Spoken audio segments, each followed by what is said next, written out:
কি মনে হয় একটা মেয়ে বিয়ে করে আসে আপনার বাড়িতে ঝগড়া করবে বলে?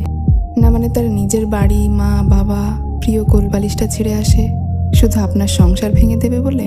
সে মেয়েটা অ্যাডজাস্ট করতে পারে না, সে মেয়েটা হিংসুটে, সে মেয়েটার রুচি ভালো না, এই মেয়েটার সবটা খারাপ। আসলে সেই মেয়েটার সাথে কেমনভাবে নিজেকে পেশ করছেন সেটা কি কখনো সেই মেয়েটার জায়গাতে বসিয়ে দেখেছেন? তার হয়ে বলার কেউ নেই বলে তাকে হাসির ছলে কত কথাই না বলা যেতে পারে। সে পাল্টা উত্তর দিলেই বা ব্যবহার ফিরিয়ে দিলেই সে খারাপ। আসলে কোনো মেয়েই অন্য বাড়িতে শুধু কাজ করবে বলে, বাচ্চা মানুষ করবে বলে চায় না। সে তার নিজের পরিবার ছেড়ে আসে সেইখানেও একটা পরিবার পাবে এই ভেবে। শুধু পাল্টে যায় আচরণগুলো আঘাত পেতে পেতে। আর তখন থেকেই চারিদিকে বদনাম ছড়াতে শুরু করে। বড়দের সম্মান করতে জানে না, বাবা মা শিক্ষাই দেয়নি কিচ্ছু।